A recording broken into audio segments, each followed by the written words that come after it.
différence pour vous entre prospective, prévision et pronostic?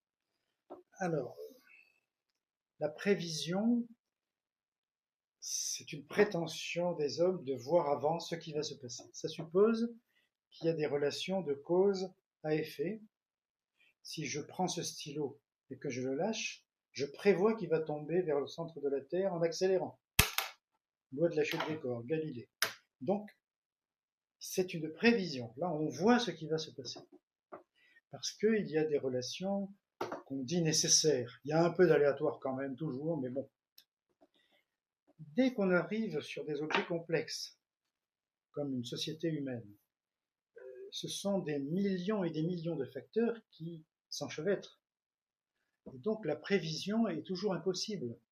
Par exemple, si je dois passer à tel endroit à tel moment, et que le vent doit faire tomber une pierre d'un toit à ce moment-là, on peut prévoir que je vais mourir.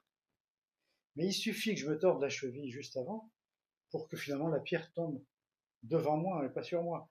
C'est-à-dire qu'il y a un enchevêtrement de facteurs dans les sociétés avec l'économie, la sociologie, la psychologie, l'affectivité de chacun, les projets, les retards, les petits accidents, qui font qu'il n'y a pas de prévision à proprement parler possible. En revanche, on peut faire de la prospective, c'est-à-dire que si on connaît un maximum de choses sur le plus de facteurs possible, on peut connaître une tendance. Par exemple, pour les rapports du GIEC chaque année sur le réchauffement climatique, sur le climat. C'est vrai que ceux qui disent que ce n'est pas scientifique disent n'importe quoi. Effectivement, si on continue comme ça, il y aura 1,5 degré, 2 degrés, 3 degrés de plus, la mer va monter de 40 cm, 50, 1 mètre, et donc il y a des conséquences incalculables sur la vie de millions de personnes. Mais alors donc moi, je vais cesser de rouler avec ma voiture, je vais prendre les transports en commun. Moi je roule au bioéthanol, donc je ne roule plus du tout à l'essence depuis 10-15 ans. Je vais manger plus de telles choses et je vais ne plus faire de feu dans la cheminée. Si des millions, des centaines de millions de personnes font ça, la prospective, on voit bien, ce n'est pas une prévision. C'est quelque chose qui a donné naissance, d'ailleurs, avec Gaston Berger au lendemain de la guerre, puis avec Hans Jonas, à ce qu'on appelle le principe de précaution.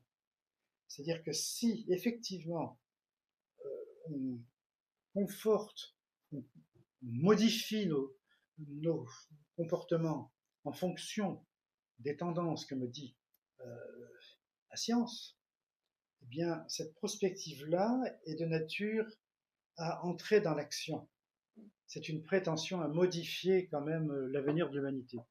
C'est pourquoi ceux qui nient, par exemple, les rapports du GIEC sur le changement climatique sont criminels sur le fond, parce que c'est simplement en changeant de comportement qu'on peut faire que la prospective se trompe, mais elle ne sera pas trompée, en fait. Nous aurons mieux maîtrisé notre destin. Quant à la prédiction, ça, c'est depuis l'Antiquité, on jette des entrailles de poulet dans le feu, etc. La prédiction, c'est quelque chose qui nous aide à vivre parce que ça n'engage que ceux qui y croient, et voilà. En revanche, la prospective, là, c'est vraiment très intéressant. C'est vraiment une discipline intéressante.